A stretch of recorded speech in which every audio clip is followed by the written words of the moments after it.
Metro mono नंतर आता मुंबईमध्ये डग बस धावताना दिसणार आहे। ही बस रस्त्यावर चालण्याबरोबरच समुद्राच्या लाटा कापतही दिमाखात धावणार आहे। पाहूया ही डग बस नेमकी कशी आहे। पाण्यावर चालणारी ही बस आता लवकरच मुंबईत दिसणार आहे। परदेशात असलेल्या या डग बस प्रमाणे मुंबईतल्या समुद्रातही अशी बस सुरू करण्याचा महापालिकेचा विचार आहे। ही बस समुद्राबरोबरच रस्त्यावरही धावणार आहे। प्रायोगिक तत्वावर ही बस गेटवे ऑफ इंडिया ते कुलाबा अशी धावणार आहे आणि हे अंतर पार करायला 20 मिनिटं लागणार आहेत आणि त्याचं तिकीट साधारणपणे 100 ते 150 रुपये इतका असणार आहे। अगर शुरू होती है तो टूरिज्म को बढ़ावा मिलेगा और अच्छी बात है। मुंबई के टूरिज्म में एक अट्रैक्शन होगा और मुंबई के लिए जो जो अच्छी चीज़ें मुंबई में आती है उसका स्वागत होता है। डग बस समुद्रात ताशी 10 किलोमीटर वेगानं तर रस्त्यावर ताशी 50 किलोमीटर वेगानं धावेल। या डग बसचा मुंबईकरांना प्रवासासाठी उपयोग होणार आहेच, त्याचबरोबर पर्यटकांसाठी सुद्धा हे नवं आकर्षण ठरणार आहे। ये एक अलग अट्रैक्शन होगा, नॉट ओनली डोमेस्टिक जो लोकल टूरिस्ट हैं यहाँ के, प्लस जो फॉरेन टूरिस्ट जो आ रहे हैं उनके लिए भी, और बॉम्बे में जो टूरिज्म डेवलपमेंट के लिए एक बहुत ही अच्छी प्लानिंग है। ये बांद्रा में भी चलेगी और भी क्षेत्रों में जहाँ से वाटर बस चलती है तो हमारे लोगों को भी के लिए भी फायदा होगा, स्टूडेंट्स के लिए बेनिफिट होगा और टूरिस्ट जो जहाँ घूमने आते हैं वो ज़्यादा से ज़्यादा अपना क्षेत्र जो है वो कवर कर सकते हैं, ज़्यादा से ज़्यादा जगह घूम सकते हैं। मुंबईत डग बस सुरू करण्याचे प्रयत्न 2009 मध्ये सुरू झाले।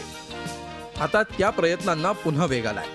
आता लवकरात लवकर मुंबईच्या रस्त्यांवर आणि समुद्रात ही बस दिसायला लागेल अशी अपेक्षा आहे। अहसान अब्बास, झी मीडिया, मुंबई। याच संदर्भात आपण अधिक माहिती घेऊया आमचे प्रतिनिधी अमित जोशी यांच्याकडून। अमित, यावर्षी मुंबईकरांना वाहतुकीचे नवनवे पर्याय खुले झालेले आहेत, मग तो फ्रीवे असो किंवा मेट्रो मोनो असो। आता ही नवी डग बस येणार आहे, कधीपर्यंत प्रत्यक्षात अशी डग बस मुंबईच्या समुद्रात मुंबईच्या रस्त्यांवर धावताना पाहायला मिळेल? खरं तर हे डग बस पर्यावरणाचे काही नियम या संदर्भात आहेत का, किंवा कुठल्या प्रकारची परवानगी घ्यावी लागेल, किती खर्च येईल, या संदर्भातला अहवाल लवकरच तयार होतो आणि मग त्यानुसार या प्रकल्पाची चाचपणी पूर्ण झाल्यानंतर मग त्या प्रकारचे टेंडर किंवा त्या प्रकारची बस कुठून विकत घ्यायची या संदर्भात निर्णय होईल। थोडक्यात या प्रक्रियेला सुरुवात झाली आहे, त्याच्यामुळे आपण आशा येत्या वर्षभरात किंवा येत्या 2 वर्षात ही बस मुंबईच्या या जलमार्गावर रस्त्यांवर धावताना बघायला मिळतं। आश्चर्य वाटायला नको। ज्या प्रकारे गडकरी मुंबईमध्ये आले होते 2 आठवड्यापूर्वी आणि त्यांनी विविध प्रकल्पांची घोषणा केली होती, त्यामधीलच डग बस हा एक भाग होता आणि गडकरींच्या कामाचा तडाखा लक्षात घेतला तर ही बस मुंबईमध्ये येत्या काही दिवसात धावताना बघायला मिळाली तर आश्चर्य वाटायला नको। थोडक्यात या डग बस संदर्भातल्या प्रक्रियेला सुरुवात या आधीच झालेली आहे। धन्यवाद अमित, आपण दिलेल्या सगळ्या माहितीबद्दल। त्यामुळे आता मुंबईकरांसाठी लवकरच ही नवी डग बस दाखल होईल अशी आशा करायला हरकत नाही।